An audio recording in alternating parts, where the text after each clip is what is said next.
Hello, welcome to the People Profit Podcast, the show where we flip the script on traditional business thinking and prove that when you put people first, profits follow. I'm Sandra, your guide on this journey to more engaged teams, loyal customers, and a healthier bottom line. These episodes are brought to you by Human Power Solutions, helping organizations unlock the human potential that powers performance. Whether you're a leader, an HR pro, or a curious change maker, buckle up. We're diving into fresh stories, real-world strategies, and a few laughs along the way. Ready to turn your workplace into a profit-powered people machine? Let's get started. And today we have an incredible guest joining us, someone who truly embodies what it means to lead with purpose, resilience, and impact. Rob Nickester is a high-performance coach, commercial real estate investor, and the founder of InspireX, where he helps leaders and entrepreneurs push past their limitations and reach their highest potential.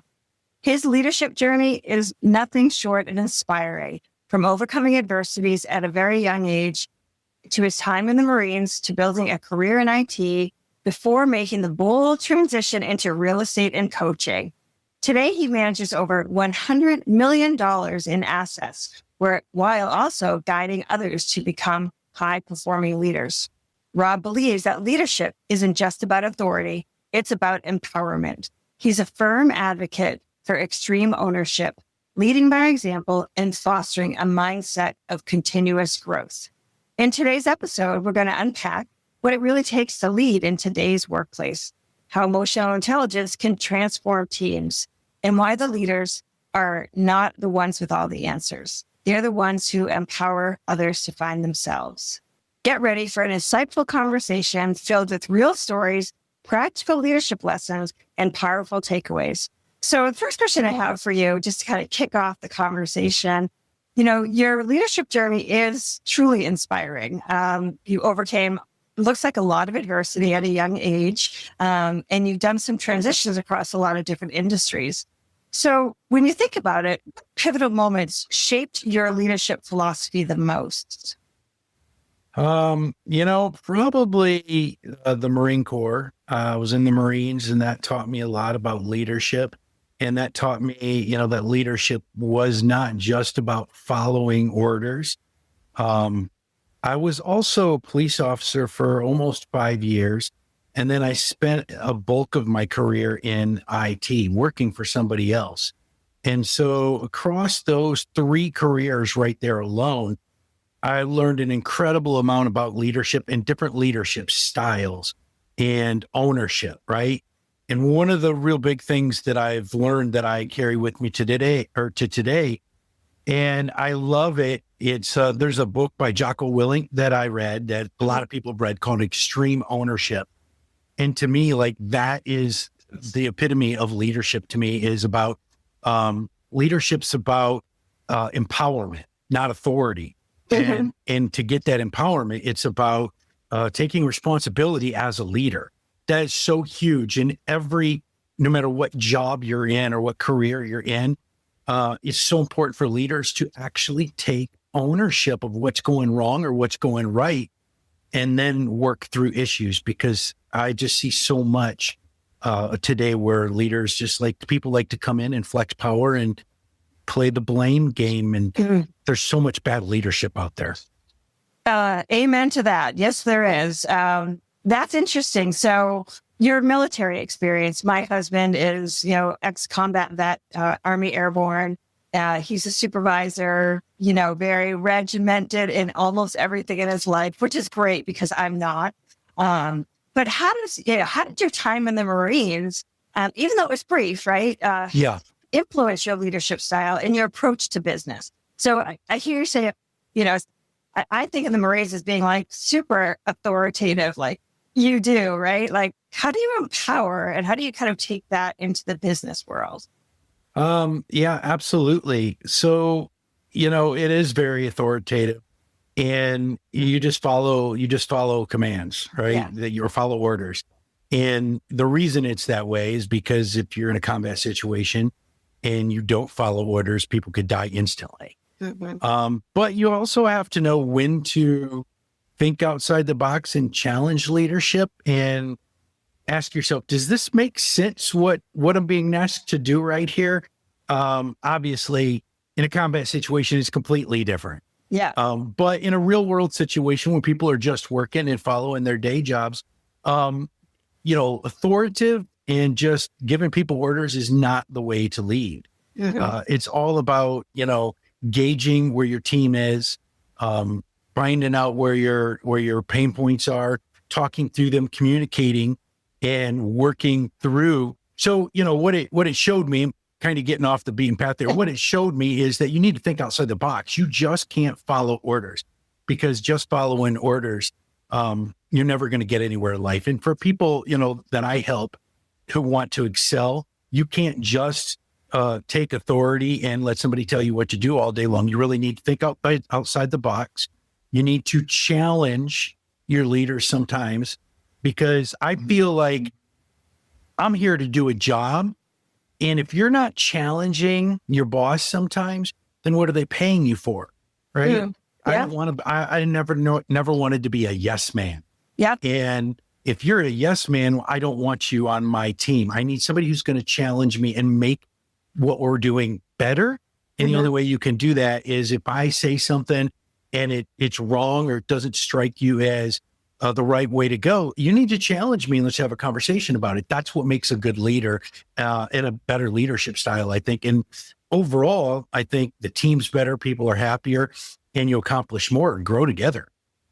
I love that. That's awesome. I think, you're right. It's when you're telling people and when you tell people and you micromanage people, they feel like you don't trust them. So that kind of brings me to your guiding principle of extreme ownership, which I found that really, just a really cool phrase. What was a defining moment to you when you had to take on a full challenge? How did that shape you? So where did that come from, that extreme ownership? Where did it come from? So honestly, in the police department was the first chance I really had where I was in a leadership role. I was still pretty young. I had up to that point had been in a lot of different roles. And as a police officer, you show up as a first responder. So you're the first on the scene in a lot of situations, and you have to take ownership immediately of everything that's going on, because in certain situations, people panic, people don't know what to do, and they need direction. And so that is the real first taste of being under pressure, being in a situation that might have been dire or people could be dying, or, whatever the case may be, right? Car accidents is a big one that I think about. You show up on scene and you instantly, people are kind of freaking out, and you got to take ownership of the problem, even though it may not be your problem. You didn't create it, but you have to take ownership of it, and you have to direct people on how to handle the situation. And that comes with showing up and looking at it and not worrying about who did what, but just taking ownership and directing people the way they need to go. And then it really got magnified for me when I read Jocko's book, and he talked about it. And that's when it really hit home that that's what I was doing, is taking ownership and responsibility. And where it really got better for me is when you learn when employees do things, and they're not what you expect them to do. Right. It may not be right, or it's not working out the way you want. And so many people nowadays want to point the finger and go, well, you're doing this wrong, instead of going, you know what, maybe I didn't communicate my instructions clearly, or maybe I didn't let you know how I wanted this done, or let's talk about this. So before, you blame anybody, you got to take ownership of the problem. And no matter whose fault it is, just take ownership of it and own the problems, because that's the best way you're going to get through the problem and communicate and fix the problem. Yeah. The blame game never works. It just never works. And I think go ahead. No, I was going to say, I'm sorry. Unfortunately, I see a lot of that. I deal with a lot of companies, a lot of corporations, where people come in and they see issues, especially in new management positions. And the very first thing they do is start dictating what you can't do and what you can do. instead of actually like grab an issue, take ownership of that issue, and then communicate, how can we solve this as a team? They start flexing their power instead. Yeah. The new manager is the new supervisor. That's always a thing. And one of my best lines, I think, is one of the things we talk about when we do our facilitation to new managers. We're like, congratulations, you're a manager. Now nothing's about you anymore. It's all about your employees. And that usually takes people off guard because you've actually just released your power, and you need to give the power to the people that need to produce that work. So like looking at that, we look at that kind of a scenario, and the employees, when the leadership doesn't adapt, like that new leader or just that authoritarian leader that we have in this world right now in these very dysfunctional companies, what shifts do you think today's leaders need to take to better support their employees to give them a better experience? They need to stop believing that they have all the answers and trust the ability of their employees. Okay. I think that's a really big shift. And I've been actually posting about this on LinkedIn all week. It's just a coincidence that we're talking about leadership. But absolutely listening to your employees and stop thinking that you have all the answers. And the biggest shift is listen to your employees, communicate more, take responsibility. Love that. It's funny. I was having lunch today with a colleague, and we were talking about, I just joined another coaching program, and she looked at me and she's like, I didn't think you had anything left to learn. And I was like, what are you talking about? Like, I'm a continuous learner. I will learn forever. And I wish leaders would have that mentality, because things are shifting so much in our world.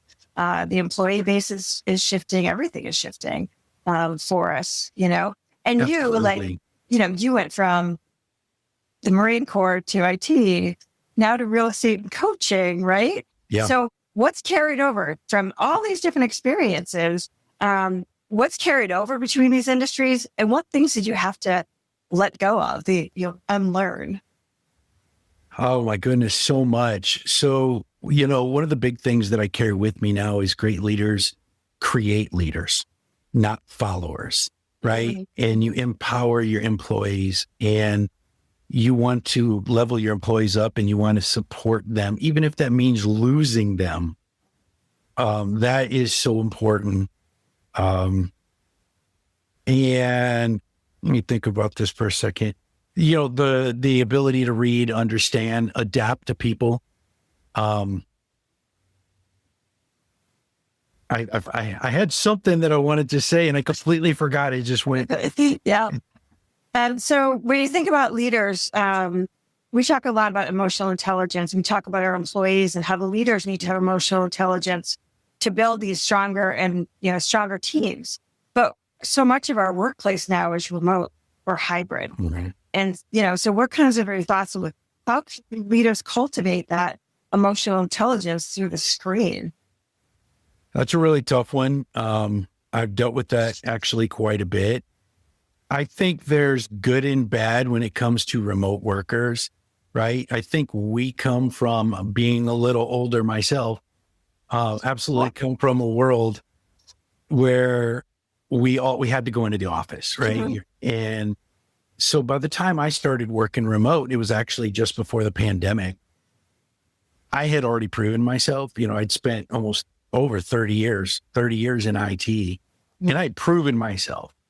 And so when you get sent home and suddenly become a full-time employee remotely, and what I did as an IT architect was largely project-based. So it was easier in some aspects because my bosses could measure my performance based on how are the projects getting completed. Mm-hmm. But we have a younger generation now that is trying to go 100% remote without ever having to prove themselves.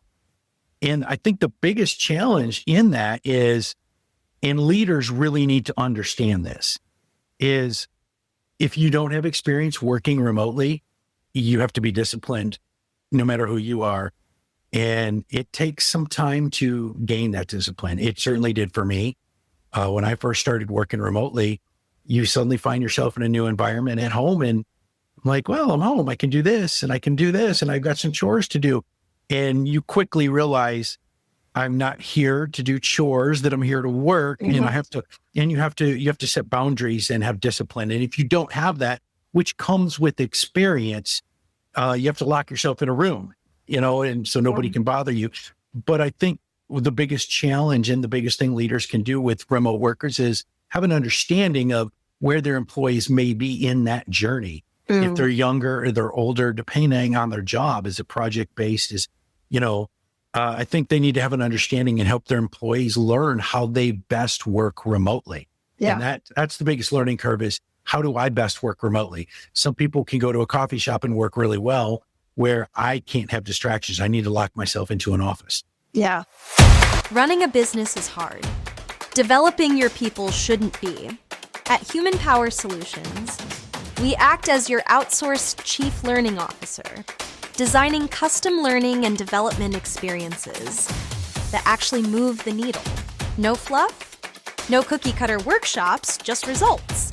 Whether your people need better communication, stronger leadership, or less burnout, we provide strategic solutions that align with your goals and keep your team moving forward.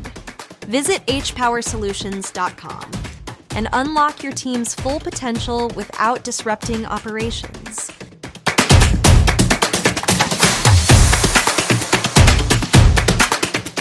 It's funny. Yeah. My youngest son is 25 and graduated from college right after the pandemic. So came out to the workforce. So the workforce was very different. And she got a new job last year, fully remote, never really met his boss. And now he's traveling. So he's starting to meet new people. But he said it's been really difficult, trying to acclimate into a company culture, being fully remote. So I think leaders need to understand that even if they're a fully remote company, they've got to do things to bring everybody into the fold. Absolutely. I've actually dealt with that myself. I worked for a company where I got hired on full remote, and the company was actually out of San Jose, and my team worked out of Times Square in New York City, and I was located here in Dallas, Texas. I really, really struggled with that. And what leaders need to take away is that I didn't feel like part of the team, out of sight, out of mind. Mm-hmm. And so I ended up flying on a regular basis to meet my team and spend a week with them every few months so I could work with them. So they knew that I was there, so that they would give me things to do so that I was part of the team. But if you work with a team, so that's where, as a leader, also comes in. If you work with the team, you need to understand if your team's all remote, you may have to do things to bring your team together, to do some exercises so that they trust each other and they work well together. Where if you lead a team where everybody's remote, it's going to be completely different. Yeah, I agree with that completely. It's definitely a challenge. Leaders have had it's not been an easy transition for anyone, that's for sure. Right. Yeah. So your leadership approach: fail fast, learn faster, right? Yeah. I think those of us that are entrepreneurs, I always tell people, you got to have the stomach for it, because it's an up and down journey, right? Yeah. Can you share an experience where failure became a stepping stone to your success? Absolutely. Failure is such a huge part of what we do. And I actually have a saying for that, because I've been told so many times, I absolutely come from nothing. I grew up with zero money, zero opportunities. College was not even an option when I was young. Mm-hmm. And now when people look at me, they're like, wow, you're so lucky to have money. You're so lucky to have a big, beautiful home. You're so lucky to have all these things. And I didn't know how to handle that when people used to tell me I was so lucky. It used to make me so angry. But my response is now, I've failed more times than you've tried. Oh. And so that's where failure is so important to your journey, right? You can't get successful and hit your goals if you don't fail. So fail is absolutely important. And if people tell me they've never failed, well, I don't want you on my team. Not because you're not good enough, but because you need to fail a few times, because you learn most from your failures. Oh, I'm writing that down. I love that. I failed more times than you've tried. Yeah. That's so great for those people that are just the complainers, right? Yeah, absolutely. That's awesome. That's great. So you talk about coaching leadership, like the coaching style, right? Rather than dictating. So if someone was to listen today at maybe a leader, someone that's our age or a little older, who has that mindset of, I'm going to tell people what to do, what practical steps can these leaders take to shift into more of a coaching mindset? What tips would you give to them? Well, first and foremost, work more on yourself than you do anything else to become a better leader, right? And it's more about listening. It's more about listening than it is telling people what to do. But what I just thought of is one of the most important things I've learned is that great leaders ask great questions. And so what you can do when you're in a leadership position and you want to become a better leader is to make sure you're asking lots of questions and listening more to your team than you are telling them what to do. I love that. Yep. That's definitely that listening piece and try to get a pulse on people. I have lots of conversations with different people. I'm a chair of a bunch of different boards and things. And we have someone who's a little rough around the edges, but I had a conversation. I said, she's an introvert. She's not comfortable presenting. And you just have to understand that the dismissive attitude isn't because she's being dismissive. It's because she's not comfortable in what you're asking her to do. And that was a little bit of I saw a little bit of a light bulb, like, oh, didn't think about that. Yeah. Right? Because we always think about our own feelings and how we feel about what's being said to us versus maybe look at it from a different perspective. Absolutely.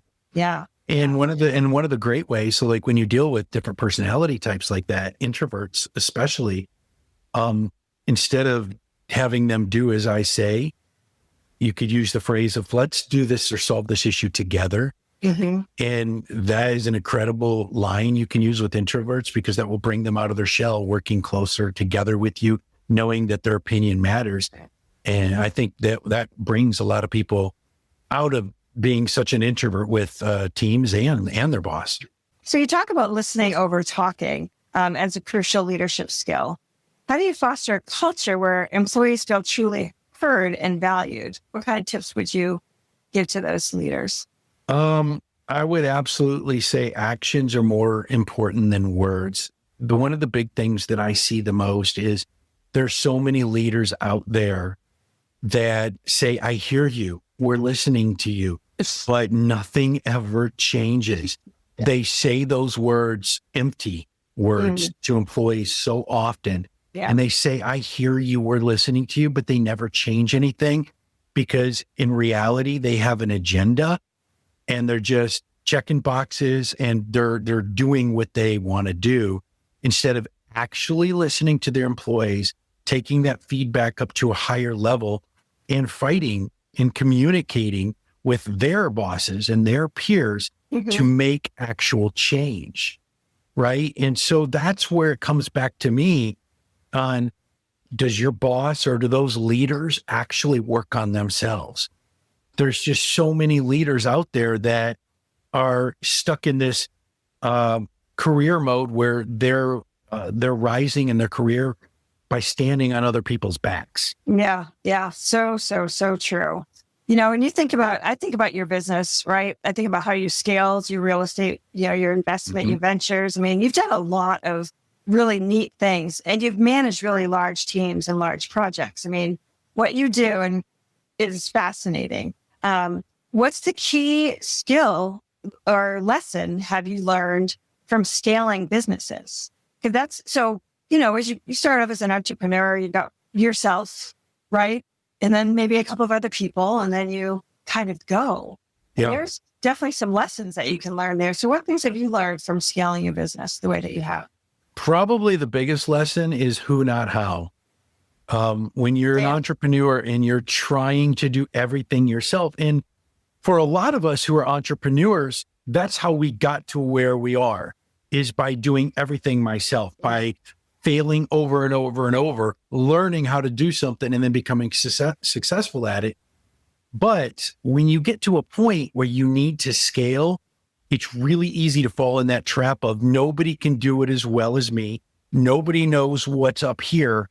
And so you try to do everything yourself and you end up not scaling, you end up failing, you end up being burnt out. There's so many different scenarios, and who, not how, is one of the biggest takeaways that I've gotten is make sure you're finding the right people for the job. You may be able to do everything. You may be a jack of all trades, but it doesn't mean you need to do everything. Your time has gotten more valuable by focusing on what you're best at. And so pay the experts what they deserve to take something off your plate and let them do what they do well. And that'll allow you to do what you do well. And I think that's probably the biggest takeaway.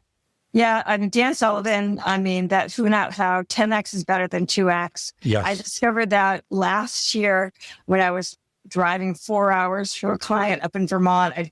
Someone recommended it. I popped it in on Audible and it was a game changer. Yeah. Right. So, cause I was one of those entrepreneurs that everything's in my head. No one can get into my head and I have to do everything. I love that advice. And I tell people to read that book all the time. Absolutely. So my who's were my financial people, because that's not where I'm comfortable. Yeah. So who are your who's? Like, who are the people that you like? The first, if you're an entrepreneur listening to this and saying, okay, I want to scale, like, what's that first person that I hire? You know, it's going to depend on your skill set. For me, that's somebody who's organized. I am all over the place. I am very ADHD sometimes.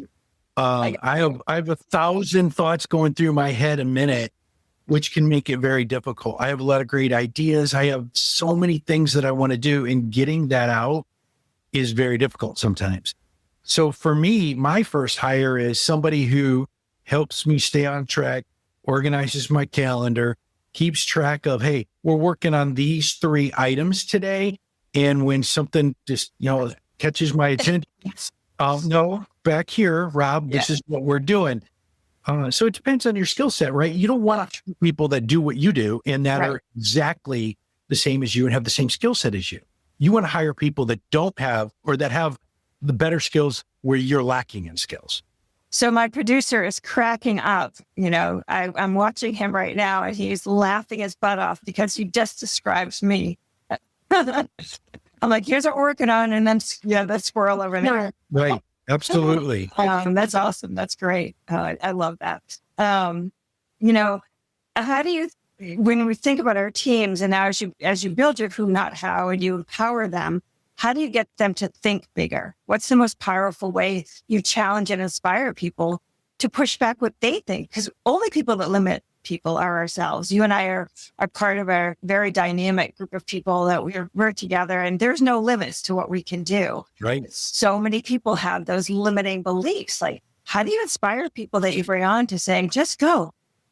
Asking them questions, asking them the right questions, getting absolute clarity and vision, asking why, right? Like the 7 whys. I use that so often in everything I do. When somebody has an idea or something that we're trying to accomplish, we ask why, and then they might answer, and then we ask why again, and they look at me and they think about it a little deeper, and their why changes a little bit. By the time you get to 7 times, you've really clarified a vision of what you're trying to accomplish. So I think asking questions.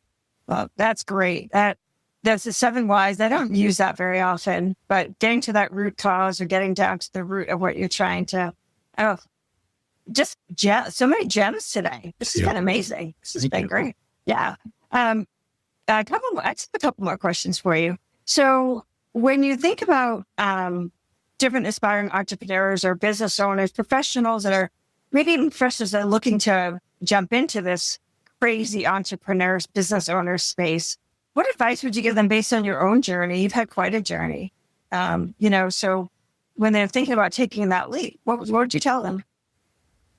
Do something that you're passionate about, and you got to burn the boats.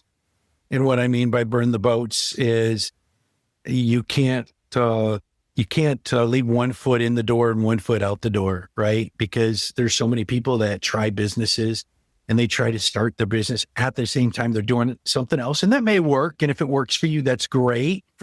But for those people who are trying to be an entrepreneur or start a business and the business is kind of going and they're really struggling to get it going, a lot of times that's because they have one foot stuck in the world where their W-2 is. They've got, it's a crutch, right? So they don't necessarily do and take the risks that they need to take to make their business really successful. So you need to burn the boats so that there's no turning back. You have no choice but to succeed. That's probably the biggest one. That's scary for a lot of people. Yeah. Right? Yeah. And like you, I didn't have much money. Like I did not grow up in any way, shape, or form, any kind of privileged arena. And it's been very interesting. Like every time I've been really afraid of moving to the next level, I've just moved to the next level. Well, right? Yeah. And the other thing I want to add to that is be yourself. I have found this in my own life to be incredibly powerful, is that to be unapologetically you, because there's so many people trying to be who they think people think they are instead of actually just be who you are. And when people see who you are and they see the genuineness of that, makes all the difference in the world. That's awesome. That's great. As we're kind of wrapping up our conversation, and this has been great. So great. What's one thing you'd like to leave our listeners with? One takeaway from leadership, what would it be? The best leaders trust the process and empower their teams and adjust quickly when needed. Nice. Rob, I really appreciate that. Now, people want to hear more about what you do. How could people reach you, contact you? How can they kind of check you out? I'm on all social media platforms. So the easiest way, my website is robnickester.com, which is N as in November, Ickester is my last name. Or my company, inspirex.co. Nice. They both go to the same place. And then I'm at Rob Nickester on Facebook, on LinkedIn, on Instagram. That's awesome. So that is right at the bottom of our screen for our listeners and our viewers here today. Well, Rob, I really appreciate your time today and your insights on leadership. It was an excellent conversation. And thank you so much again for your time and for joining us on the People Profit Podcast. Absolutely. Thank you for having me. It was wonderful. Have a good day. You too. That's a wrap on this episode of the People Profit Podcast. If you found a nugget of wisdom or even just a spark of inspiration, share the love, subscribe, leave us a review, and pass the episode along to a colleague who's ready to build a people-first culture. Big thanks to our sponsor, Human Power Solutions, for championing workplace where humans thrive and profits rise. Want to learn how they can energize your team? Head over to hpowersolutions.com to get started. I'm Sandra Coker, reminding you that when you invest in people, you invest in profit. See you next time.